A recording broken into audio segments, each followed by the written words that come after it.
On March 7th, after 2 weeks of the invasion, the Russian ruble was trading at 139 against 1 US dollar. But with even more heavy sanctions today, the ruble stands strong at 1 US dollar against 85 rubles.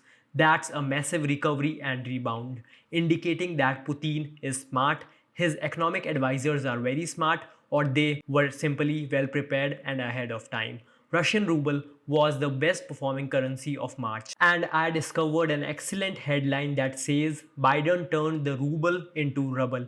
Then it quickly came back. Ruble means a broken wall. But how does the currency that was murdered by international sanctions come back so strongly? Stick with me. I will also tell you how India and China are proving to be Russia's best friend and how these three countries will have an impact on the oil markets in the near future, which America will not enjoy. But firstly, here is the genius move that Putin made that shook the world. President Vladimir Putin said Russia will seek payment in rubles for gas sold to unfriendly countries. And these are the names of the unfriendly countries. And as we all know, Europe depends heavily on Russian gas for heating and power generation. And the European Union is split on whether to sanction Russia's energy sector. Meanwhile, please subscribe to the channel. I believe in making highly researched geopolitical and socio-economic videos. Let's jump back to the video. In 2021, Moscow was the largest exporter of oil and natural gas to the European Union, and 40% of the gas consumed in the EU came from Russia. And I can provide you with a rough estimate. While Russian gas shipments to the EU are unpredictable, they account for up to 800 million euros in daily cost. This is the figure in US dollars. And in economics, everything is interconnected. So a strong ruble means Russia will be able to fund the attack on Ukraine for longer periods of time.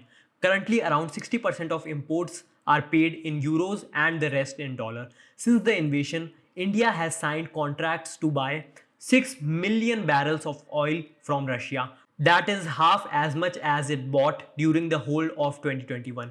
And why is India buying the oil in advance? Because Russian oil is going at a discount of around $30 per barrel. Moreover, China is also in the picture, and India and China could easily mop up any oil which the West refused to buy from Russia.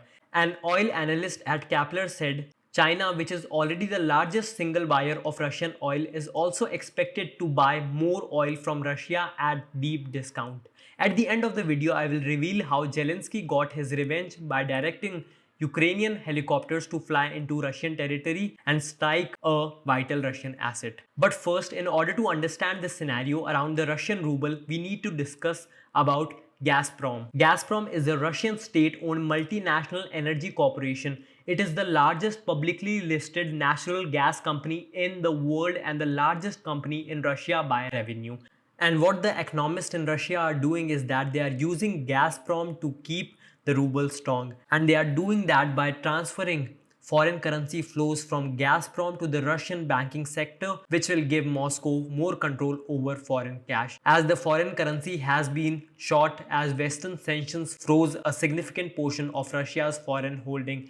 And to increase the value of the currency, you need to increase the usability of the currency. And by this trick, Russia is increasing the usability of their currency. I will actually give you the names of the bold countries that have banned Russian energy imports, rather than being a hypocrite and criticizing Russia while still consuming Russian oil. But first, let's see how the US is reacting to the strong Russian currency that they thought was destroyed. The Joe Biden government is concerned, fearing that the ruble may come to dominate global trade in the future, which is why USA has increased the production of oil, and Biden has authorized the release of 1 million barrels per day from strategic petroleum reserve for the next 6 months. And while we are having this discussion, we need to go deep and check if countries are putting their money where their mouth is. Countries that are actually banning Russian natural gas imports are Australia, Britain, Canada, and the United States.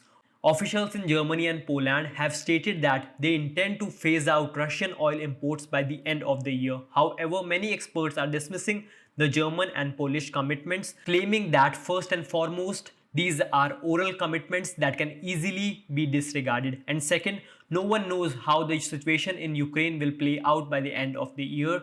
There may be even peace. But there is one more surprise for all of you that underestimated Putin and his economic advisors. Because not only oil and gas, Moscow is making plans for all export sales to be executed in rubles, exploiting its monopoly in raw materials in manufacturing processes from fertilizers to cars. Other than the oil and gas factor, the Russian central bank is doing an amazing job protecting the ruble. Strict currency controls have been placed, and this effectively generated new demand for Russian currency by forcing domestic firms to convert 80% of the foreign currency they receive on export sales into rubles. But how is Putin's demand being received in Europe? European governments and energy companies are rejecting the idea, saying gas import agreements specify the currency and that one side can't change it overnight. They say they intend to keep paying in euros and dollars. More broadly, the group of 7 major economies, including Japan, US, Canada, Germany, France, Italy, and Britain, have agreed to reject Moscow's demand.